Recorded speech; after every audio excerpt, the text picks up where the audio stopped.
Notebook అందరూ కూడా Java notebook open చేయడం. Today's our topic is exception handling. Take the heading exception handling. So exception అంటే meaning ఏంటమ్మా, exception is nothing but error. అంటే మనం దీన్ని ఎర్రర్ హ్యాండ్లింగ్ అని కూడా పిలవచ్చు. ఎక్సెప్షన్ హ్యాండ్లింగ్ అన్నా లేదా ఎర్రర్ హ్యాండ్లింగ్ అన్నా ఒకటే. So what are the different types of errors? In జనరల్గా మనకి ప్రోగ్రాంలో వచ్చే ఎర్రర్స్ ఏంటంటే, సో మనకి సింటాక్స్ ఎర్రర్ అనేది ఒకటి ఉంటుందండి, రన్ టైమ్ ఎర్రర్ అనేది ఒకటి ఉంటుంది. Syntax error, run time error. So difference ఏంటో ఒకసారి చూద్దామండి. సో మీరు ప్రోగ్రాంలో, మీ జావా ప్రోగ్రాంలో ఏమైనా సింటాక్స్ తప్పు రాశారనుకోండి, అంటే మీరు జావా రూల్స్ని కరెక్ట్గా ఫాలో అవ్వలేదు అనుకోండి, అప్పుడు మీకు వచ్చే ఎర్రర్ని ఏమంటామండి, సింటాక్స్ ఎర్రర్ అంటారు. For example take any program, ఏదైనా ఒక జావా ప్రోగ్రామ్ తీసుకోండి, మీ ఇష్టం. సో జావా ప్రోగ్రాంలో మనం ఏం చెప్పుకున్నామండి, every statement should ends with a semicolon. ప్రతి స్టేట్మెంట్ మనకి సెమీకోలన్తో ఎండ్ అవుతుంది అని చెప్పుకున్నాం. బట్ ఫర్ ఎగ్జాంపుల్ మీరు ఏదైనా ఒక స్టేట్మెంట్కి సెమీకోలన్ ఇవ్వడం మర్చిపోయారు అనుకోండి, ఏదైనా ఒక స్టేట్మెంట్కి ఏం మర్చిపోయారు, సెమీకోలన్ ఇవ్వడం మర్చిపోయారు అనుకోండి ఎండింగ్లో. సో ఎండింగ్లో సెమీకోలన్ ఇవ్వకపోతే immediately it will raise error. ఇమీడియట్గా మీకు అదొక ఎర్రర్ని రైజ్ చేస్తుంది. మీరు నా స్క్రీన్లో చూడొచ్చు, ఇక్కడ నేను సెమీకోలన్ మర్చిపోయాను, ఇమీడియట్గా నాకు ఎర్రర్ రైజ్ చేస్తుంది. నేనేమైనా ప్రోగ్రామ్ రన్ చేశాను, నేనేం రన్ చేయలేదే. Before execution only you can see the syntax errors. Syntax errors అనేవి మీకు ఎప్పుడు కనిపిస్తుంది, బిఫోర్ ఎగ్జిక్యూషన్. మీరు ఇంకా ప్రోగ్రామ్ని ఎగ్జిక్యూట్ చేయడానికి ముందుగుండానే మీకు ఈ సింటాక్స్ ఎర్రర్స్ అనేవి కనిపిస్తూ ఉంటాయి. అర్థమైందమ్మా? One you can see the syntax errors, you can see the syntax error before execution. ఇంకా నేను ప్రోగ్రామ్ని రన్ చేయలేదండి, రన్ చేయడానికి ముందుగుండానే you can see the syntax error. చూడండి, మౌస్ పెట్టగానే మీకు ఏం చెప్తుంది, syntax error, insert a semicolon to complete the statement అని చెప్తుందండి. So okay, it is good, ఇది బాగానే ఉందండి. ఎగ్జిక్యూషన్కి ముందుగుండానే మీకు సింటాక్స్ ఎర్రర్స్ అనేవి కనిపిస్తూ ఉంటాయి. మరి రన్ టైమ్ ఎర్రర్ అంటే ఏంటి? రన్ టైమ్ ఎర్రర్స్ అంటే అవి ముందర మీకు కనిపించండి only at the time of execution. Execution టైంలో మాత్రమే కనిపించే ఎర్రర్స్ ఏమంటున్నా రన్ టైమ్ ఎర్రర్స్ అంటాం, లేదా వాటిని లాజికల్ ఎర్రర్స్ అని కూడా పిలుస్తూ ఉంటారు. Run time errors or logical errors. ఏం లేదమ్మా, చూడండి, ఇక్కడ నేను ఏ అనే ఒక అరే వేరియబుల్ తీసుకున్నాను. Already you are all familiar with arrays. Already మీరు అరేస్తో ఫెమిలియర్ కదమ్మా. సో ఏ అనేటటువంటి ఒక అరేని తీసుకున్నాను. సో ఏ అనే అరేలో ఎన్ని వాల్యూస్ స్టోర్ చేస్తున్నాను చూడండి, 10, 20, 30, 40, 50 ఇలా మనం మల్టిపుల్ వాల్యూస్ని స్టోర్ చేస్తాము. సో ఇక్కడ నేను ఏం ప్రింట్ చేస్తున్నాను ఒకసారి చూడమ్మా, observe this line, system.out.println. I want to print the A of 8. నేను ఏ ఆఫ్ 8ని ప్రింట్ చేయమని చెప్తున్నాను. I want to print a of 8. మీరు ఇదంతా చూస్తే కన్ఫ్యూజ్ అవుతే తీసేయండి. ఓకే, సో నేను ఏం ప్రింట్ చేస్తున్నాను చూడమ్మా, what I'm going to print here, I'm going to print a of 8. Is there any a of 8? A of 8 అనేది ఉందా లేదా ఒకసారి చూడమ్మా. ఇక్కడ ఏ ఆఫ్ 0 ఉంది, a of 1, a of 2, a of 3, a of 4 వరకు ఉందండి. బట్ నేను ఏం ప్రింట్ చేయమని చెప్తున్నా అండి, ఏ ఆఫ్ 8ని ప్రింట్ చేయమని చెప్తున్నాను. ఏ ఆఫ్ 8 అనేది లేదండి, it is out of range. ఇది మన రేంజ్లో అసలు లేదండి. సో బట్ ఎర్రర్ ఏమైనా చూపిస్తుందా? No, it is not showing any error. ఇది మనకి ఎర్రర్ ఏమి కూడా చూపించట్లేదు. సో ఎప్పుడు ఎర్రర్ చూపిస్తుందండి, at the time of execution. At the time of execution టైంలో మనకి ఈ ఎర్రర్ అనేది చూపిస్తుంది. ఏమైనా ఎర్రర్ చూపిస్తుందమ్మా, there is no value in a of 8. అసలు ఏ ఆఫ్ 8 అనే ఇండెక్స్ లేదు అని చెప్పి మనకి ఎర్రర్ చూపిస్తుంది. సో ఇలాంటి ఎర్రర్స్ని ఏమంటామండి, this type of error is called as a run time error. ఎందుకంటే ఎగ్జిక్యూషన్ టైంలో మాత్రమే అది చెక్ చేసుకుంటుంది 8 అనే పొజిషన్ ఉందా లేదా, అది ఎగ్జిక్యూషన్ టైంలో మాత్రమే చెక్ చేస్తుంది. సో ఇలాంటి ఎర్రర్స్ని ఏమంటాం, రన్ టైమ్ ఎర్రర్ లేదా లాజికల్ ఎర్రర్ అంటాం. సో ఇలాంటి రన్ టైమ్ ఎర్రర్స్ని హ్యాండిల్ చేయడానికి మన దగ్గర ఉన్న కాన్సెప్ట్ ఏంటంటే, our concept is exception handling. So exception handling ద్వారా మీరు ఎలాంటి ఎర్రర్స్ని హ్యాండిల్ చేస్తారు, రన్ టైమ్ ఎర్రర్స్ని హ్యాండిల్ చేస్తారు. సో ఎలా హ్యాండిల్ చేస్తాం, సో మీ ప్రోగ్రామ్ లాజిక్ అనేది, మీ ప్రోగ్రామ్ తాలూకా లాజిక్ అనేది ట్రై అనే బ్లాక్లో పెట్టుకుంటాం. You need to keep it in the try block. So every try block should ends with the catch block. ప్రతి ట్రై బ్లాక్కి ఎండింగ్లో మీరు ఏం రాయాలండి, క్యాచ్ అనే ఒక బ్లాక్ రాయాలండి. సో ఎందుకండి, what is the purpose of the catch block? So try బ్లాక్లో మీకు ఏమైనా ఎర్రర్స్ వచ్చేటైతే ఎర్రర్స్ అనేది ఇక్కడ నుంచి త్రో అవుతుంది, అంటే ఇక్కడ నుంచి ఎర్రర్ బయటికి విసిరివేయబడుతుంది, త్రో అవుతుంది. సో ఇక్కడ త్రో అయిన ఎర్రర్ మనకి ఎక్కడ క్యాచ్ అవుతుందండి? The error will be cached into catch black. The error will be cached into catch block. అర్థమైందమ్మా? త్రో బ్లాక్లో ట్రై బ్లాక్లోంచి బయటకు వచ్చిన ఎర్రర్ మనం ఎక్కడ క్యాచ్ చేస్తున్నామండి? క్యాచ్ బ్లాక్లో క్యాచ్ చేస్తాం. క్యాచ్ అయిన తర్వాత దాన్ని ఇక్కడ ఒక ఆబ్జెక్ట్లో క్యాచ్ చేసి పెట్టుకుంటున్నా.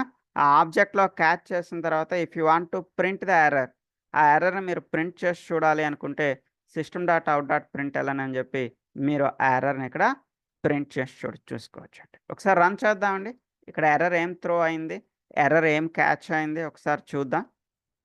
అండ్ మరి ఈ బ్లాక్ ఎగ్జిక్యూట్ అయిందా లేదా మీకు తెలియాలని చెప్పి ఇక్కడ నేనేం చెప్తున్నా అండి, system.out.println క్యాచ్ బ్లాక్ ఎగ్జిక్యూటెడ్ అని చెప్పి రాశాను, ఓన్లీ మీ కన్ఫర్మేషన్ కోసం. చూడండి ఇక్కడ. సో ఫస్ట్ ఆఫ్ ఆల్ మనకి టాప్లో హాయ్ అని ఉందండి. హాయ్ అనేది బాగానే ఎగ్జిక్యూట్ అయింది. హాయ్ తర్వాత మనకి ప్రాబ్లం ఎక్కడ వచ్చిందండి? హాయ్ తర్వాత మనకి ఈ పర్టికులర్ A8 దగ్గర ప్రాబ్లం వచ్చిందండి. ప్రాబ్లం వచ్చేటప్పుడు అది ఎక్కడి నుంచి ఎక్కడికి జంప్ అవుతుందండి? The execution will jump to the catch black. ఇక్కడ నుంచి క్యాచ్ బ్లాక్లోకి జంప్ అయిపోతుందండి. సో క్యాచ్ బ్లాక్లోకి జంప్ అయ్యి మనం ఏం ప్రింట్ చేస్తున్నాం అండి? ఎక్స్ని ప్రింట్ చేస్తున్నాం. ఎక్స్లో మనం దేన్ని క్యాచ్ చేసి పెట్టుకున్నాం? ఎర్రర్ని క్యాచ్ చేసాం కదా. క్యాచ్ అయినటువంటి ఎర్రర్ ఇక్కడ మనం ప్రింట్ చేస్తున్నాం. ఎర్రర్ ఏమని ప్రింట్ అయింది ఒకసారి చూడండి. అరే index out of bounds exception. ఏంటమ్మా? అరే index out of bounds exception. మనం ఎక్కడైనా టైప్ చేసామండి అరే ఇండెక్స్ అవుట్ ఆఫ్ బౌండ్స్ అని? మనం ఎక్కడ టైప్ చేయలేదండి. It is a pre defined error message. In Java. ఈ ప్రీ డిఫైన్డ్ ఎర్రర్ మెసేజ్ మనం క్యాచ్ చేసాం. క్యాచ్ చేసిన దాన్ని ఇక్కడ ఏం చేస్తున్నాం అండి? ప్రింట్ చేస్తున్నాం అండి. సో ప్రింట్ అయిన తర్వాత ఈ బ్లాక్ ఎగ్జిక్యూట్ అయిందా లేదా మీకు తెలియడానికి నేను ఇక్కడ ఏం రాస్తున్నానండి? Catch block is executed. Yes, you can see the catch block is executed. అయితే క్యాచ్ బ్లాక్ మీకు ఎప్పుడు ఎగ్జిక్యూట్ అవుతుందండి? When the catch block will execute if any error in the try block. జాగ్రత్తగా అర్థం చేసుకోండి. ట్రై బ్లాక్లో మీకు ఏమైనా ఎర్రర్ ఉంటేనే క్యాచ్ బ్లాక్ అనేది ఎగ్జిక్యూట్ అవుతుందండి. ట్రై బ్లాక్లో ఎర్రర్ ఏమీ లేదనుకోండి, if there is no error in the try బ్లాక్లో ఎర్రర్ ఏమీ లేదు, అప్పుడు క్యాచ్ బ్లాక్లోకి వెళ్తామా అంటే no, it will not go to the catch block. అర్థమైందమ్మా? ట్రై బ్లాక్లో ఎర్రర్ ఉంటేనే మీరు క్యాచ్ బ్లాక్లోకి వెళ్తారండి. ట్రై బ్లాక్లో ఎర్రర్ ఏమీ లేదనుకోండి, it will not go to the catch black. అయితే ప్రజెంట్ మనం క్యాచ్ బ్లాక్లోకి వెళ్ళామా లేదా తెలుసుకోవడానికి మనం ఇది ప్రింట్ చేస్తున్నాం అండి. క్యాచ్ బ్లాక్ ఎగ్జిక్యూటెడ్ అని వచ్చిందంటే అర్థం ఏంటండి? Yes, we're in the catch block. So ఒకసారి ఇక్కడ ఎలాంటి ఎర్రర్ లేకుండా ఒకసారి ట్రై చేద్దామండి. ఎలాంటి ఎర్రర్ లేకుండా అంటే just I want to print the A0. నేను A0 అని ప్రింట్ చేయాలనుకుంటున్నాను. What is the A0? A0 అంటే మనకి ఏం ప్రింట్ అవుతుందమ్మా? 10 అనేది ప్రింట్ అవుతుంది. Presently there is no error in the try బ్లాక్లో ఎలాంటి ఎర్రర్ లేదండి. ఒకసారి చూద్దాం. టాప్లో హాయ్ ఏదైతే ఉందో హాయ్ అనేది బాగా ఎగ్జిక్యూట్ అయింది. A0 అంటే మీకు ఏం ప్రింట్ అయిందమ్మా? 10 అనేది ప్రింట్ అయింది. నెక్స్ట్ రిమైనింగ్ స్టేట్మెంట్స్ అన్నీ బాగానే ప్రింట్ అయ్యండి. పాస్ అనేది ప్రింట్ అయింది. సో ఏదో ABC అనేది ప్రింట్ అయింది. సో ఇవన్నీ కూడా బాగానే ప్రింట్ అయ్యండి. క్యాచ్ బ్లాక్ ఏమైనా ఎగ్జిక్యూట్ అయిందేమో చెక్ చేయండి. Observe the console. సో మీకు క్యాచ్ బ్లాక్ ఎగ్జిక్యూటెడ్ అని ఏమైనా వచ్చిందో? రాలేదండి. ఎందుకంటే there is no error. Try బ్లాక్లో ఎర్రర్ ఏమీ లేదు కాబట్టి మీకు క్యాచ్ బ్లాక్ అనేది ఎగ్జిక్యూట్ కావట్లేదు. ఫర్ ఎగ్జాంపుల్ ఇప్పుడు చూడండి, మన ఇంటి పక్కన ఒక హాస్పిటల్ ఉంది అనుకోండి. మన ఇంటిని ఆనుకొనే పక్కన ఒక హాస్పిటల్ ఉంది. హాస్పిటల్ ఉందే కదా అని మనం రోజుకే హాస్పిటల్కి వెళ్ళాం కదండి. ఎప్పుడు వెళ్తాం? మనకి ఏదైనా ప్రాబ్లం వస్తే, హెల్త్ ప్రాబ్లం వస్తేనే పక్కనున్న హాస్పిటల్కి వెళ్తాం. అంతేగాని సరదాగా అయితే హాస్పిటల్కి వెళ్ళాం కదా. ఇక్కడ కూడా అది అంతే అండి. ఇది ఒక హాస్పిటల్ లాంటిది అనుకోండి. మీరు ఎప్పుడు వెళ్తారు ఈ హాస్పిటల్లోకి? ఈ ట్రై బ్లాక్లో ఏమైనా ప్రాబ్లం వస్తేనే క్యాచ్ బ్లాక్లోకి వెళ్తారు. ఇక్కడ మీకు ఎలాంటి ప్రాబ్లం రాకపోతే it will not go to the catch బ్లాక్లోకి వెళ్తుంది. ప్రజెంట్ ఇక్కడ ఏమైనా ఎర్రర్ ఉందా అండి? There is no error. ఎక్కడ ఎర్రర్ లేదండి. ఎర్రర్ లేనప్పుడు అది క్యాచ్ బ్లాక్లోకి వెళ్తుందా? వెళ్ళదండి. ప్రూఫ్ ఏంటండి? మీకు ఇది ఏమైనా బాటంలో ప్రింట్ అయిందేమో చూడండి. క్యాచ్ బ్లాక్ ఎగ్జిక్యూటెడ్ అని మీకు ఏమైనా ప్రింట్ అయిందేమో? No, it is not printed catch block executed. అంటే మనకి ఇది క్యాచ్ బ్లాక్లోకి వెళ్ళలేదు. So what about this finally block? Finally అనే ఒక బ్లాక్ ఉంది చూడండి. ఇదేంటంటే ఇది irrespective of error in the try block. అంటే ట్రై బ్లాక్లో ఎర్రర్ వచ్చినా మీకు ఫైనల్లీ అనే బ్లాక్ ఎగ్జిక్యూట్ అవుతుంది. సో ట్రై బ్లాక్లో మీకు ఎర్రర్ రాకపోయినా కూడా ఫైనల్లీ బ్లాక్ అనేది ఎగ్జిక్యూట్ అవుతుంది. అంటే ఇర్రెస్పెక్టివ్ ఆఫ్ ద ఎర్రర్‌తో సంబంధం లేకుండా always the finally block will be executing. అంటే మీకు అర్థం కావడానికి ఒక చిన్న ఎగ్జాంపుల్ చెప్తాను చూడండి. ఈ ట్రై బ్లాక్ అనేది మీ హౌస్ అనుకోండమ్మా. Try block is your house, మీ ఇల్లమ్మ. క్యాచ్ బ్లాక్ ఏం చెప్పాను? హాస్పిటల్ చెప్పాను. ఈ హాస్పిటల్లోకి ఎప్పుడు వెళ్తారు? ఈ ట్రై బ్లాక్‌లో ఏమైనా ప్రాబ్లమ్ వస్తేనే ఈ హాస్పిటల్లోకి వెళ్తారు. ఇక్కడ ఏమి ప్రాబ్లమ్ లేకపోతే హాస్పిటల్లోకి మనం ఏమి వెళ్ళం. బట్ ఈ ఫైనల్లీ బ్లాక్ అనేది మీ పేరెంట్స్ తాలూకా హౌస్ అనుకోండి. So, always you will go to the parents house. So, irrespective of any issue, ఎలాంటి ఇష్యూతో సంబంధం లేకుండా always we are entering into our parents home. ఇక్కడ కూడా అంతే అమ్మా. Irrespective of error. సో, ఎర్రర్‌తో ఎలాంటి సంబంధం లేకుండా always the finally block will be executing. ఎప్పుడు కూడా మనకి ఫైనల్లీ బ్లాక్ అనేది ఎగ్జిక్యూట్ అవుతుంది. అంటే ఇక్కడ ఎర్రర్ ఉన్నప్పుడు మీకు ఫైనల్లీ బ్లాక్ ఎగ్జిక్యూట్ అవుతుంది. ఎర్రర్ లేనప్పుడు కూడా మీకు ఫైనల్లీ బ్లాక్ అనేది ఎగ్జిక్యూట్ అవుతుంది. జస్ట్ నేనేదో లోపల సరదాగా ఇండియా అని రాసి వదిలేసాను. చూడండి, యెస్, ఇండియా ప్రింట్ అయిందంటే అర్థం ఏంటండి? ఫైనల్లీ బ్లాక్ ఎగ్జిక్యూట్ అయింది. సో, ఎర్రర్ ఉన్నప్పుడు కూడా ఒకసారి ట్రై చేద్దామా? ఎర్రర్ అంటే నేనేదో ఇండెక్స్ 7 ఇచ్చాను. ఇండెక్స్ 7 అంటే ఇక్కడ ఎర్రర్ వచ్చినట్టే కదమ్మా! సో, ఎర్రర్ వచ్చినప్పుడు ఫైనల్లీ బ్లాక్ ఎగ్జిక్యూట్ అవుతుందా లేదా చూడండి. యెస్, ఎర్రర్ ఉన్నప్పుడు కూడా మీకు ఫైనల్లీ బ్లాక్ అనేది ఎగ్జిక్యూట్ అయింది. అయితే క్యాచ్ బ్లాక్ కోసం మీరు ఏం నేర్చుకున్నారమ్మా? ఎర్రర్ ఉంటేనే క్యాచ్ బ్లాక్‌లోకి వెళ్తుంది. ఎర్రర్ లేకపోతే క్యాచ్ బ్లాక్‌లోకి వెళ్ళదు. అయితే ఈ విషయాలన్నీ క్లియర్‌గా నోట్‌బుక్‌లో నేను చెప్తాను. Please write the notes. జాగ్రత్తగా నోట్స్ రాసుకోండమ్మా. The heading is exception handling. Today's our topic is exception handling. Take the first point. First point note చేసుకో. With using this mechanism, note it down. With using this mechanism, we can identify the runtime errors in the program. We can identify the runtime errors in the program. మన ప్రోగ్రామ్‌లో ఉండే runtime errors ని ఇక్కడ identify చేయొచ్చండి. We can identify the runtime errors in the program. Right. Next point. Program logic should be in try block. Program logic should be in try block. Program logic ఎందులో ఉంటుందమ్మా? TRY try. Program logic should be in try block, comma. If any error identified,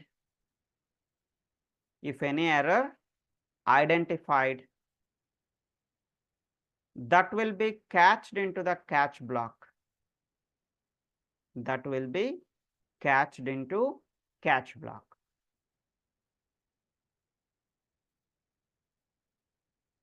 అర్థమైందమ్మా?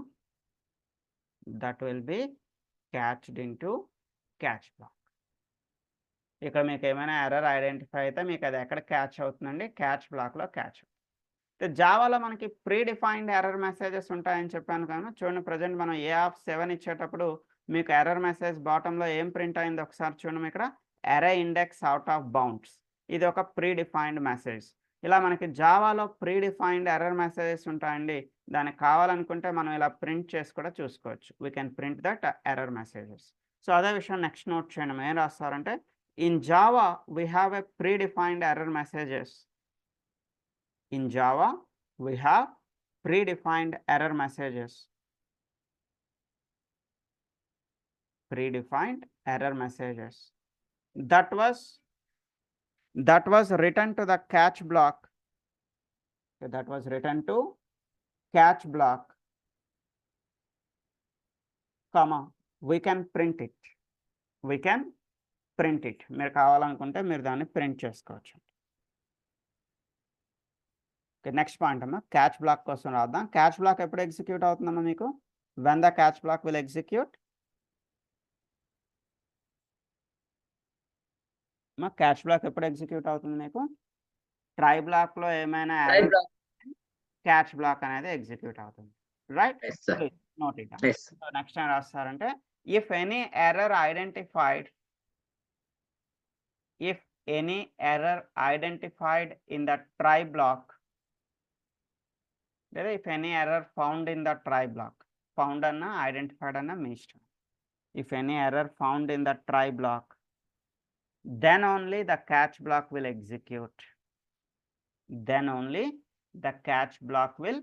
execute. అప్పుడు మాత్రమే మీకు catch block అనేది execute అవుతుంది. మరి finally black కోసం ఏం రాస్తామా, ఇర్రెస్పెక్టివ్ ఆఫ్ ఎర్రర్ అంటే ఎర్రర్తో సంబంధం లేకుండా always the finally block will be execute. Next point రాస్తాం. సో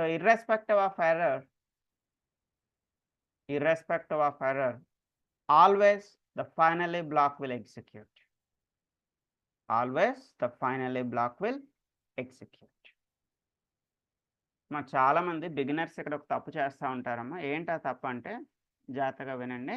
ఈ ట్రై అని రాసేటప్పుడు లేదా క్యాచ్ అని రాసేటప్పుడు లేదా ఫైనల్లీ అని రాసేటప్పుడు బిగినింగ్ క్యారెక్టర్స్ అప్పర్ కేసెస్ ఇస్తూ ఉంటారమ్మా. అది చాలా తప్పు. అలా అయితే మీ ప్రోగ్రామ్ పనిచేయదు.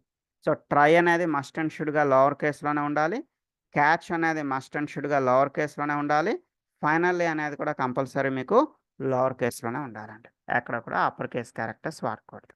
నెక్స్ట్ ఇక్కడ క్యాచ్ బ్లాక్ లోపల మనం ఎక్సెప్షన్ని ఎర్రర్ని క్యాచ్ చేస్తున్నాం చూడండి. ఇక్కడ ఎర్రర్ క్యాచ్ చేయడానికి ఎక్సెప్షన్ అనేది వాడుతున్నాం చూడమా. ఈ ఎక్సెప్షన్లో ఈ అనేది కంపల్సరీ అప్పర్ కేసులో ఉండాలి. ఎక్సెప్షన్లో ఈ అనేది కంపల్సరీ అప్పర్ కేసులో ఉండాలి. ఈ రెండు విషయాలు గుర్తుపెట్టుకోండి. Okay right. ఈ ప్రోగ్రామ్ నేను మీకు మెయిల్కి అటాచ్ చేస్తాను. Just minute. రైట్. అయితే ఎక్సెప్షన్ హ్యాండ్లింగ్లో ఇంకో చిన్న కాన్సెప్ట్ ఉంది. ఇంకో చిన్న కాన్సెప్ట్ ఏంటి అంటే throws exception. What is the meaning of a throws exception? ఆ నేమ్లోనే మీకు మీనింగ్ తెలుస్తుందమ్మా. Throws exception is used to throw the error.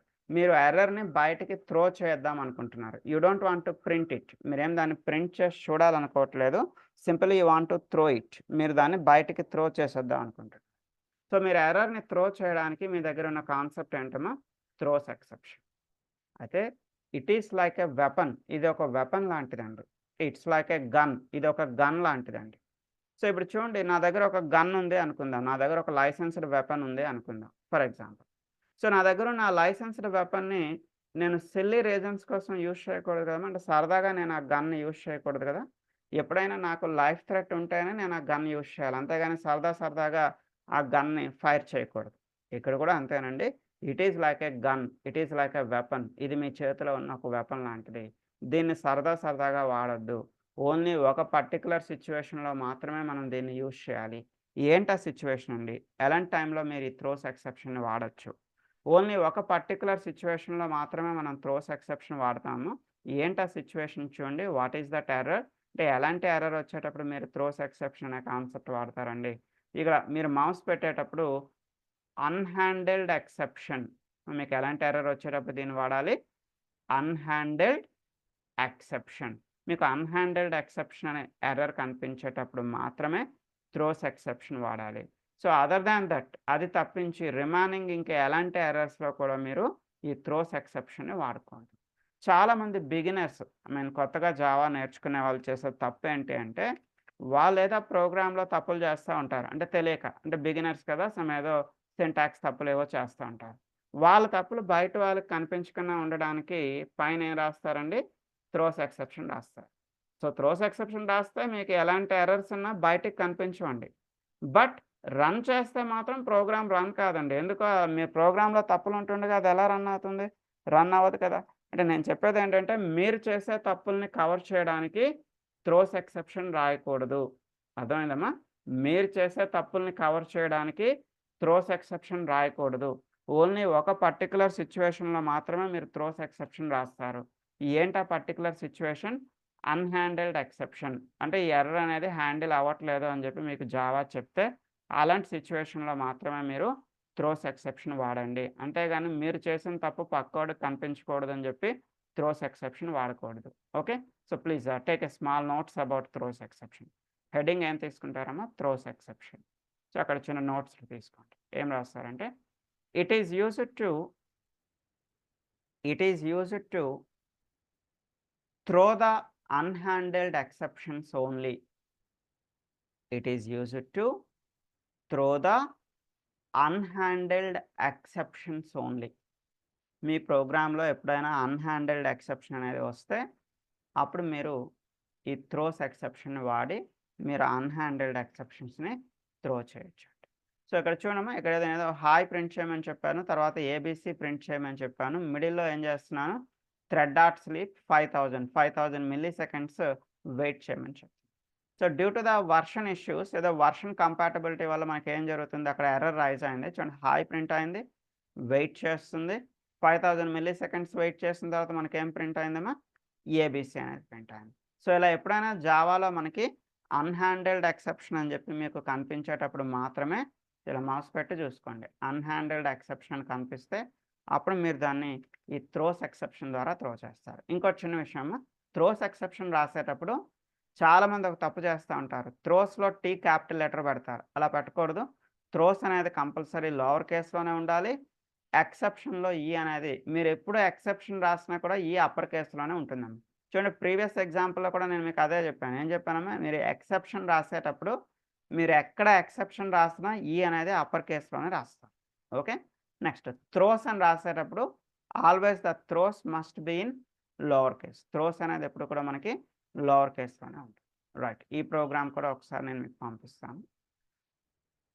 మీ మెయిల్‌కి అటాచ్ చేస్తాను. రైట్. సో నెక్స్ట్ ఇష్యూకి వస్తే ఎక్సెప్షన్ హ్యాండ్లింగ్ తర్వాత స్విచ్ కేస్ అని చెప్పి ఒక చిన్న హెడ్డింగ్ తీసుకో. The next topic is switch case. Right. ఏం లేదమ్మా, స్విచ్ కేస్ అంటే మీ దగ్గర మల్టిపుల్ బ్లాక్స్ ఆఫ్ కోడ్ ఉంది. You have a multiple blocks of code, number of blocks ఉన్నాయండి. ఆ మల్టిపుల్ బ్లాక్స్లో you want to execute one particular block. మీరు ఒక పర్టికులర్ బ్లాక్ని మాత్రమే ఎగ్జిక్యూట్ చేయాలి అనుకుంటారు. Then better go with a switch case. మీకు ఒక ఈజీ ఎగ్జాంపుల్ చెప్తాను చూడు.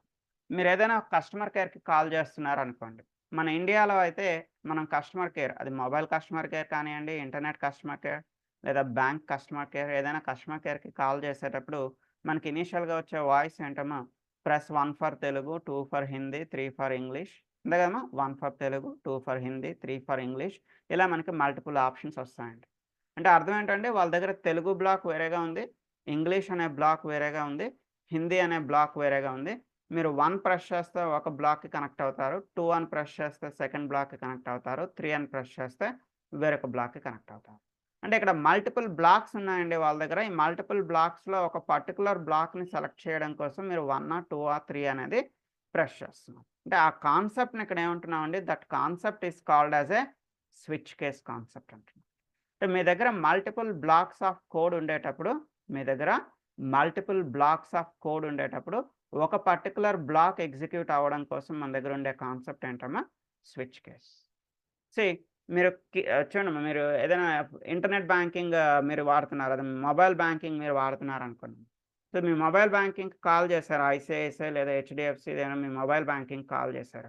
మీకు ఆ వాయిస్ ఏమైనా వస్తుందమ్మా, 1 for check your balance, so 2 for last 2 transactions, 3 for cheque book request, ఇలా మీకు వస్తుంది. అది ఎలా వస్తుందంటే వెనకాతల డెవలపర్ ఎలా ప్రోగ్రామ్ డెవలప్ చేస్తుంటాడు, ఈ 1లో ఏం కోడ్ రాస్తాడమ్మా వాడు, మీ అకౌంట్ నుంచి బ్యాలెన్స్ రిట్రీవ్ అయ్యి ఆ బ్యాలెన్స్ మీకు డిస్ప్లే అవ్వాలి లేదా బ్యాలెన్స్ వాయిస్లో రావాలి. అంటే ఇక్కడ వాడు లోపల కోడ్ దేనికోసం రాస్తాడమ్మా, బ్యాలెన్స్ రిట్రీవింగ్ కోసం కోడ్ రాస్తాడు. 2 అనేది లాస్ట్ 2 ట్రాన్సాక్షన్స్ ఏంటి అనేది ఫెచ్చింగ్ కోసం మన డెవలపర్ కోడ్ రాస్తాడు. సో 3 చెక్ బుక్ రిక్వెస్ట్ కోసం ఇక్కడ ఒక కోడ్ రాస్తాడని. అంటే మీరు 1 ప్రెస్ చేస్తే ఈ పర్టికులర్ కోడ్ ఎగ్జిక్యూట్ అవుతుంది. వాడు ఏదైతే బ్యాలెన్స్ కోసం కోడ్ రాస్తాడో డెవలపర్ అది ఎగ్జిక్యూట్ అవుతుంది. మీరు 2 అని ఇస్తే ట్రాన్సాక్షన్స్ ఫెచ్ అవుతాయి. మీరు 3 అని ఇస్తే చెక్ బుక్ అనేది మీ పేరు మీద రిక్వెస్ట్ వెళ్తుంది.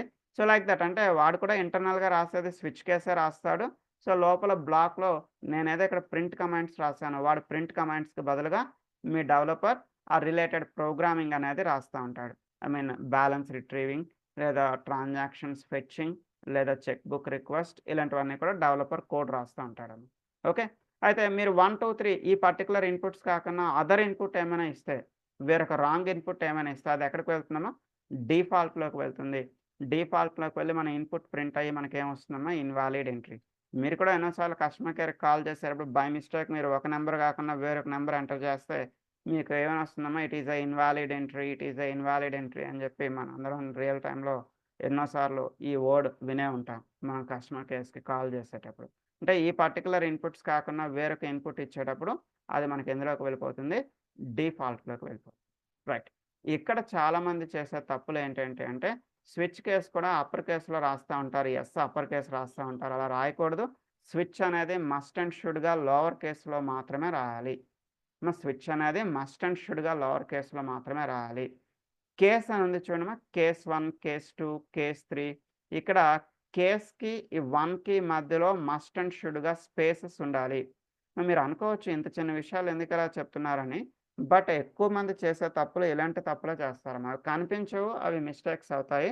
సో కేస్ 1, కేస్ 2, కేస్ 3 రాసేటప్పుడు మస్ట్ అండ్ షుడ్గా ఈ కేస్కి నెంబర్కి మధ్యలో స్పేస్ ఉండాలి. స్పేస్ ఉంటేనే పనిచేస్తుంది, స్పేస్ లేకపోతే పనిచేయదు. ఓకే, నెక్స్ట్ ఈ కేస్ అనేది మస్ట్ అండ్ షుడ్గా లోవర్ కేసులో మాత్రమే ఉండాలి. కేస్ అనేది కంపల్సరీ మనకి లోవర్ కేసులో మాత్రమే రాయాలి. ఇవి ఎక్కడ కూడా అప్పర్ కేసెస్ అనేవి వాడకూడదు. డిఫాల్ట్ మస్ట్ అండ్ షుడ్గా మీరు లోవర్ కేసులోనే రాయాలి. నెక్స్ట్ ఎవరి case must ends with the break. ప్రతి కేస్ కూడా ఎండింగ్లో మీకు ఏముండాలి, బ్రేక్ ఉండాలి. ప్రతి కేస్కి ఎండింగ్లో బ్రేక్ ఉండాలి. బ్రేక్ లేకపోతే ఏమవుతుందండి, అది బ్రేక్ అవ్వకుండా నెక్స్ట్ లైన్లోకి వెళ్ళిపోతుంది. అది కూడా నేను మీకు చూపిస్తాను చూడండి. ప్రజెంట్ నేను టాప్లో ఇన్పుట్ ఏమిస్తున్నామో ఎక్స్లోకి మనం ఇన్పుట్ ఏమిస్తున్నాం, ఫర్ ఎగ్జాంపుల్ 1 అనే ఇన్పుట్ ఇస్తున్నాం. 1 అనే ఇన్పుట్ ఇస్తే మనకి బ్లాక్స్లో ఏ బ్లాక్ ఎగ్జిక్యూట్ అవుతుందండి, ఈ ఫస్ట్ బ్లాక్ అనేది ఎగ్జిక్యూట్ అవుతుంది. ఫస్ట్ బ్లాక్లో ఉండేటటువంటి ఆ 2 స్టేట్మెంట్స్ మనకి కన్సోల్లో ప్రింట్ అవుతుందా లేదా ఒకసారి చూద్దాం. ఓకే, ఫస్ట్ బ్లాక్లో ఉండే 2 స్టేట్మెంట్స్ బాగానే ప్రింట్ అవుతుంది. సో నేను ఇక్కడ 2 అని ఇచ్చాను అనుకోండి, పైన టాప్లో మనకి సెకండ్ బ్లాక్లో ఉండేది ఎగ్జిక్యూట్ అవుతుంది. Okay fine. సెకండ్ బ్లాక్లో ఏముందమ్మా, సో ఏదో హిందీ అని పీక్యూఆర్ అని. ఓకే ఫైన్, బాగానే ఉంది. సో 1 అని ఇస్తే ఫస్ట్ బ్లాక్ ఎగ్జిక్యూట్ అవుతుంది, 2 అని ఇస్తే సెకండ్ బ్లాక్ ఎగ్జిక్యూట్ అవుతుంది. ఇంతవరకు బాగానే ఉందండి. But by mistake me developer ఇక్కడ బ్రేక్ రాయడం మర్చిపోయాడు అనుకోండి. బ్రేక్ రాయడం మర్చిపోయాడు. సో ఇక్కడ ఏం జరుగుతుందండి, మీరు ఇన్పుట్ 1 అని ఇచ్చేటప్పుడు ఫస్ట్ బ్లాక్ ఎగ్జిక్యూట్ అవుతుంది. బ్రేక్ అవ్వకుండా అది ఎక్కడికి వెళ్ళిపోతుందండి, it will continue with second block also. రెండో బ్లాక్లో కూడా వెళ్ళిపోతుందండి. చూద్దాం, ఇక్కడ నేను పైన ఇన్పుట్ 1 అని ఇచ్చానండి. ఇది ఫస్ట్ బ్లాక్ ఎగ్జిక్యూట్ చేస్తుంది. It will continue with second block also. రెండో బ్లాక్లో కూడా కంటిన్యూ అయిపోతుంది చూడండి. ఇది ఫస్ట్ బ్లాక్, సెకండ్ బ్లాక్ కూడా రన్ అయిపోయింది. రీజన్ ఏంటండి, మన డెవలపర్ ఇక్కడ ఏం మర్చిపోయాడు, బ్రేక్ అనేది మర్చిపోయాడు. మీరు అలా బ్రేక్ మర్చిపోకూడదండి. ఎవరి case must ends with a break. మీరు కూడా చాలాసార్లు ఎప్పుడైనా కస్టమర్ కేర్కి కాల్ చేసేటప్పుడు మీరు యాక్చువల్గా 1 ప్రెస్ చేస్తారు, బట్ అది 1లోకి వెళ్ళిపోతుంది. దాని కంటిన్యూషన్ అది 2లో కూడా వెళ్ళిపోతూ ఉంటుంది. అంటే దాని అర్థం ఏంటంటే అక్కడ డెవలపర్ ఏం రాయడం మర్చిపోయాడు, బ్రేక్ రాయడం మర్చిపోయాడు. ఓకే, సో ఎవరి case must ends with the break. అయితే ఇక్కడ మీరు ఓన్లీ 1, 2, 3 రాయగలుగుతారా, ఇంకేం ఇవ్వలేరా, ఏ అని, బి అని, సి అని ఇవ్వలేరా అంటే ఎస్, అది కూడా ఇవ్వచ్చండి. అంటే ఇక్కడ మనం ఎక్స్ అనేది ఇంటీజర్ కాకుండా మీరు ఎక్స్ అనేది స్ట్రింగ్ కూడా ఇవ్వచ్చండి. అది కూడా చెప్తాను. ఫస్ట్ ఇంతవరకు మీకు ఈ ప్రోగ్రామ్ పంపించి అప్పుడు ఇంటీజర్ కాకుండా స్ట్రింగ్ అయితే ఎలా ఉంటుంది అది కూడా మనం చూద్దాం. Take the heading switch case అని ఒక చిన్న హెడింగ్ తీసుకోండి. Take the heading switch case. Take the notes తీసుకోండి. Switch case is used to execute one particular block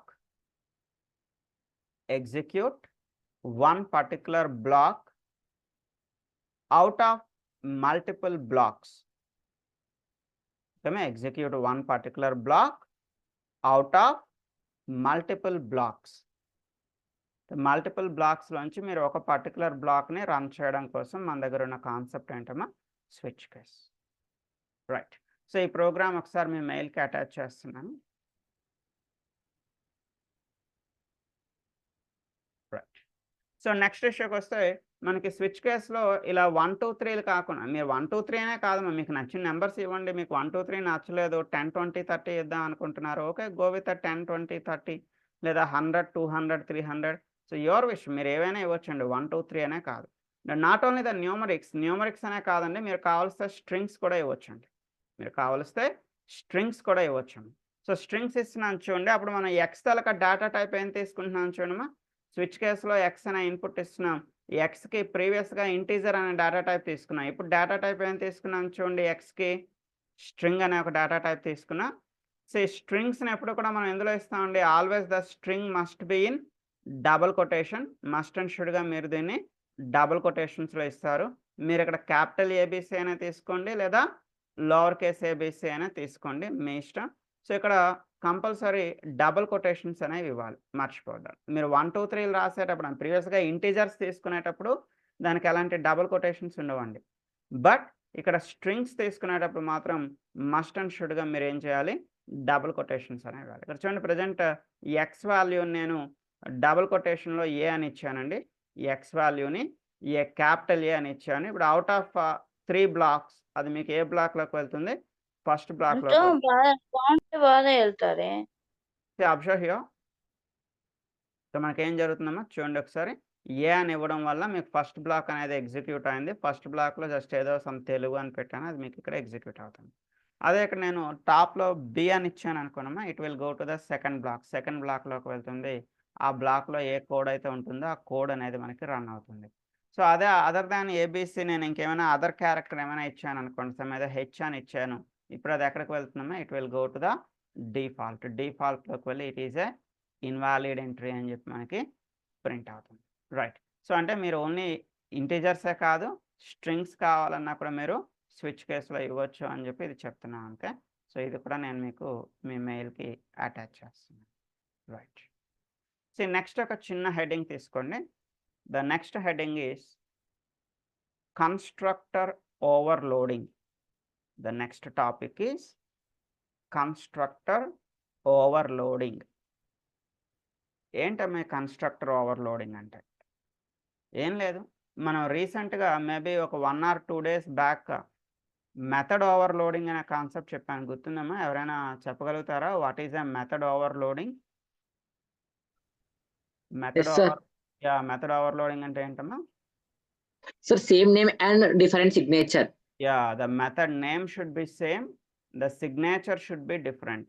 method తాలూకా నేమ్ సేమ్ ఉండి సిగ్నేచర్ డిఫరెంట్‌గా ఉంటే దాన్ని మెథడ్ ఓవర్‌లోడింగ్ అంటున్నాం. సో, ఇప్పుడు ఏం చెప్తున్నామమ్మా ఈరోజు కన్‌స్ట్రక్టర్ ఓవర్‌లోడింగ్ అంటున్నాను. సో, ప్రీవియస్‌గా మనం ఒకసారి కన్‌స్ట్రక్టర్ కోసం మాట్లాడుకున్నామా? Maybe it is third class. Beginning నుంచి థర్డ్ క్లాస్‌లోనే, ఫోర్త్ క్లాస్‌లోనే మనం ఒకసారి కన్‌స్ట్రక్టర్ కోసం మాట్లాడుకున్నాం. కన్‌స్ట్రక్టర్ కోసం ఏం మాట్లాడుకున్నామా? ఆ రోజు మేబీ ఒక 1 వీక్ బ్యాక్ అనుకుంటాను. కన్‌స్ట్రక్టర్ కోసం మనం ఏం మాట్లాడుకున్నాం? Constructor is also a method. Constructor అనేది ఒక మెథడే. కాకపోతే డిఫరెన్స్ ఏంటి?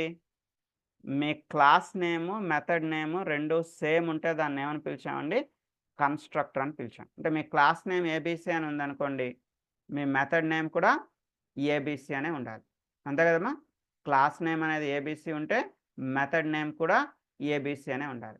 అదే మీ క్లాస్ నేమ్ అనేది సమ్ ఎక్స్‌వైజెడ్ అని ఉందనుకోండమ్మా, అప్పుడు మీ మెథడ్ నేమ్ కూడా ఏముండాలి? ఎక్స్‌వైజెడ్ అనే ఉండాలి. అర్థమవుతుందమ్మా? అంటే class name, method name 2 same ఉంటే అలాంటి మెథడ్స్‌ని ఏమని పిలుచుకున్నామో those methods are called as a constructors అని చెప్పాం. నార్మల్ మెథడ్‌కి, కన్‌స్ట్రక్టర్‌కి డిఫరెన్స్ మనం ఏం మాట్లాడుకున్నామా? నార్మల్ మెథడ్ అయితే మీరు కాల్ చేయాలి. నార్మల్ మెథడ్ అయితే మీరు మీ ఆబ్జెక్ట్‌ని బేస్ చేసుకొని కాల్ చేయాలి. కన్‌స్ట్రక్టర్‌ని మీరు కాల్ చేయాల్సిన అవసరం లేదు. కన్‌స్ట్రక్టర్ తనంతట అదే కాల్ అవుతుందని చెప్పానండి. కన్‌స్ట్రక్టర్ ఎప్పుడు కాల్ అవుతుందండి? When the constructor will be executing at the time of object creation. మీరు మీ క్లాస్‌కి ఆబ్జెక్ట్‌ని క్రియేట్ చేసేటప్పుడు ఇక్కడ మీకేమవుతుందండి? కన్‌స్ట్రక్టర్ అనేది తనంతట అదే కాల్ అవుతుంది. ఇది మనం ఒక 1 వీక్ బ్యాక్ మనం మాట్లాడుకున్నటువంటి టాపిక్స్ అండి. ఈరోజు మనం ఏం మాట్లాడుకుంటున్నాం? Constructor overloading. సేమ్ మనకి మెథడ్ ఓవర్‌లోడింగ్ ఎలా ఉంటుందో, కన్‌స్ట్రక్టర్ ఓవర్‌లోడింగ్ కూడా అలానే ఉంటుంది. మెథడ్ ఓవర్‌లోడింగ్ ఎలా ఉంటుందో, కన్‌స్ట్రక్టర్ ఓవర్‌లోడింగ్ కూడా సేమ్ అలానే ఉంటుంది. చూడండి ఇక్కడ నేను ఒక క్లాస్ తీసుకున్నాను. The class name can be anything. మీకు నచ్చిన క్లాస్ నేమ్ తీసుకోండి.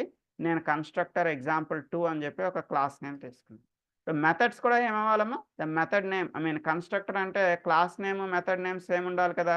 సో, ఇక్కడ ఏదైతే క్లాస్ నేమ్ తీసుకున్నానో అదే ఒక మెథడ్‌గా తీసుకున్నాను. So, it is a constructor. అయితే మరలా అదే ఇంకొకసారి తీసుకున్నాను చూడండి. సేమ్ కన్‌స్ట్రక్టర్ అండర్‌స్కోర్ ఎగ్జాంపుల్ 2 అనేది 2 టైమ్స్ తీసుకున్నాను. అంటే ఇక్కడ రెండింటికి మెథడ్ నేమ్స్ సేమ్ ఉన్నాయి. బట్ డిఫరెన్స్ ఎక్కడొచ్చిందమ్మా? సిగ్నేచర్‌లో డిఫరెన్స్ వచ్చింది. ఇక్కడ ఏమైనా ఆర్గ్యుమెంట్స్ ఉన్నాయమ్మా? Without argument. ఇక్కడమ్మా? With argument. అంటే ఇక్కడ ఒక కన్‌స్ట్రక్టర్‌లో ఆర్గ్యుమెంట్ ఏమి పాస్ చేయలేదు. ఒక కన్‌స్ట్రక్టర్‌లో మనం ఆర్గ్యుమెంట్ అనేది పాస్ చేసాం. సో, ఇక్కడ మనం దీన్ని ఏమనొచ్చమ్మా? It is called as a constructor overloading. Method overloading అంటే ఏం చెప్పుకున్నాం? Method name should be same but the method signature should be different అని చెప్పుకున్నాం. మరి కన్‌స్ట్రక్టర్ ఓవర్‌లోడింగ్‌లో ఏంటమ్మా? The constructor name should be same but the constructor signature should be different. Constructor signature should be different. ఒకదానికి without argument ఇచ్చాను, ఒకదానికి with argument ఇచ్చాను. ఇది కన్స్ట్రక్టర్స్ అన్న. నార్మల్ మెథడ్ కూడా ఒకటి రాద్దాం జస్ట్ మీకు తెలియడానికి. M1 అనే మెథడ్ కూడా ఒకటి రాస్తాం. వీటన్నిటిని కాల్ చేయడానికి ఎక్కడికి వెళ్తున్నామో go to your main method. మీ మెయిన్ మెథడ్లోకి వెళ్ళండి. మెయిన్ మెథడ్లో ఇక్కడ మనం మన క్లాస్కి ఎన్ని ఆబ్జెక్ట్స్ అయినా క్రియేట్ చేసుకోవచ్చు. You can create any number of objects to your class. మన క్లాస్కి ఒకటే ఆబ్జెక్ట్ క్రియేట్ చేయాలని ఏం రూల్ లేదమ్మా. ఒక క్లాస్కి మీరు ఎన్ని ఆబ్జెక్ట్స్ అయినా క్రియేట్ చేసుకోవచ్చు, మీ ఇష్టం, మీ అవసరాన్ని బట్టి. ఇక్కడ మన క్లాస్ నేమ్ ఏంటమ్మా? What is our class name? Our class name is constructor underscore example2. ఇది మన క్లాస్ నేమ్. ఈ క్లాస్ నేమ్ని కాపీ చేసి ఇక్కడ పేస్ట్ చేస్తున్నాను. ఫస్ట్ ఆబ్జెక్ట్ క్రియేట్ చేస్తున్నాను, ఆబ్జెక్ట్1.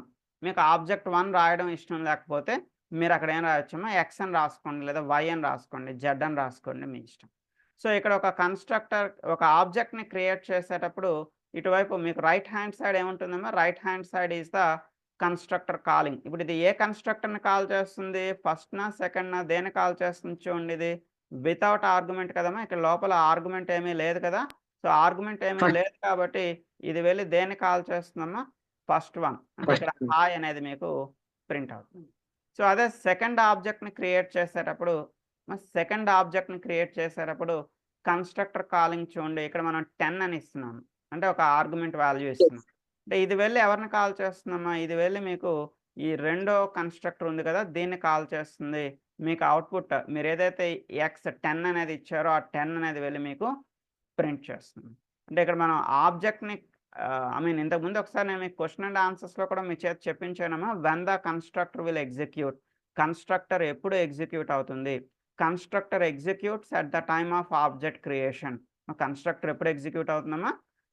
ఆబ్జెక్ట్ని క్రియేట్ చేశారు, అంటే ఆబ్జెక్ట్1 ఒకటి క్రియేట్ చేస్తున్నా, ఆబ్జెక్ట్2 అనేది ఒకటి క్రియేట్ చేస్తున్నా. ఆబ్జెక్ట్1 క్రియేట్ చేసేటప్పుడు మీకు మీ ఫస్ట్ కన్స్ట్రక్టర్ అనేది ఆటోమేటిక్గా కాల్ అవుతుంది. ఆబ్జెక్ట్2ని మీరు క్రియేట్ చేసేటప్పుడు సెకండ్ కన్స్ట్రక్టర్, రెండో కన్స్ట్రక్టర్ అనేది మీకు తనంతట అదే కాల్ అవుతుంది. కన్స్ట్రక్టర్స్ని మనం కాల్ చేయమో, కన్స్ట్రక్టర్ని మీ సిస్టమే కాల్ చేసుకుంటుంది. ఎప్పుడు కాల్ చేసుకుంటుందమ్మా? ఆబ్జెక్ట్ని క్రియేట్ చేసేటప్పుడు కన్స్ట్రక్టర్స్ అనేవి కాల్ అవుతుంది. ఫస్ట్ కన్స్ట్రక్టర్ కాల్ అయ్యేటప్పుడు మీకు అవుట్పుట్ ఏమొస్తుందమ్మా? ఇక్కడ what is the output for the first constructor? Hi అనేది ఇక్కడ అవుట్పుట్గా ఇచ్చానండి ఫస్ట్ కన్స్ట్రక్టర్కి. సెకండ్ కన్స్ట్రక్టర్ కాల్ అయితే మీకు అవుట్పుట్ ఏమొస్తుందండి? మీరు ఇక్కడ పారామీటర్లో ఏదైతే ఇన్పుట్ ఇచ్చారో ఆ ఇన్పుట్ అనేది యాజ్ ఇట్ ఈస్గా మీకు ప్రింట్ అవుతుంది. ఇక్కడ నేను 10 అనేది పాస్ చేశాను. సో మనకి అవుట్పుట్ ఏమొస్తుందండి? ఇక్కడ 10 అనేది వస్తుంది. అదే నార్మల్ మెథడ్ అనుకోండి. నార్మల్ మెథడ్ తనంతట అది ఎగ్జిక్యూట్ కాదండి. నార్మల్ మెథడ్ని మీరే ఎగ్జిక్యూట్ చేయాలి. సో ఇక్కడ ఎగ్జిక్యూట్ చేసేటప్పుడు మీరు ఆబ్జెక్ట్1ని బేస్ చేసుకొని అయినా కాల్ చేయొచ్చు, లేదా ఆబ్జెక్ట్2ని బేస్ చేసుకొని అయినా కాల్ చేయొచ్చు, మీ ఇష్టం అండి. You can call the normal method with using any of the object. So ఆబ్జెక్ట్2ని బేస్ చేసుకొని నేను M1ని కాల్ చేస్తున్నాను. మీకు అవుట్పుట్ ఏమొస్తుందండి? This is a first method అని చెప్పి మీకు వస్తుంది. సో రన్ చేసి చూద్దాం. నెక్స్ట్ ఈ లింక్ టైం అవుతుంది. సో ప్రాక్టీస్ సెషన్కి వచ్చే వాళ్ళందరూ కూడా please you can join with second లింక్లో జాయిన్ అవ్వండి. సో చూడమ్మా, ఇక్కడ మీకు ఫస్ట్ కన్స్ట్రక్టర్ కాల్ అవ్వడం వల్ల మీకు హాయ్ అనేది వస్తుందమ్మా. సెకండ్ కన్స్ట్రక్టర్ కాల్ అవ్వడం వల్ల మీకు ఏమొచ్చిందమ్మా? 10 అనేది వచ్చింది. నెక్స్ట్ M1ని మన చేతితో మనం మాన్యువల్గా M1ని కాల్ చేస్తున్నాం. M1 కాల్ చేసేటప్పుడు మీకు అవుట్పుట్ ఏమొచ్చిందమ్మా? ఇట్ ఈస్ ఫస్ట్ మెథడ్ అనేది వచ్చింది. మెథడ్ ఓవర్లోడింగ్ ఎలా ఉంటుందో in the same way we have constructor overloading. Constructor overloading కూడా మనకి సేమ్ ఉంటుందమ్మా, మెథడ్ ఓవర్లోడింగ్ లానే ఉంటుంది. ఓకే. సో ఒకసారి ఈ ప్రోగ్రామ్ని కూడా నేను మీకు మీ మెయిల్కి అటాచ్ చేస్తున్నాను. సో ఇంట్లో ఇవన్నీ ఒకసారి చేయండి. కాపీ పేస్ట్లు చేయొద్దు. మీరు కూడా మీరు టైప్ చేయడానికి ట్రై చేయండి అమ్మా. సో టైప్ చేసేటప్పుడు మీకు ఏమైనా ప్రాబ్లం అనిపిస్తే నెక్స్ట్ డే మన ప్రాక్టీస్ సెషన్లోకి వచ్చి నాకు చూపించండి. అండ్ ఈవెన్ ఇప్పటి వరకు కూడా మీలో ఎవరైనా ప్రాక్టీస్ చేయని వాళ్ళు ఉంటే no problem, please join in the next batch. At least మన నెక్స్ట్ బ్యాచ్లో అయినా జాయిన్ అవ్వండి.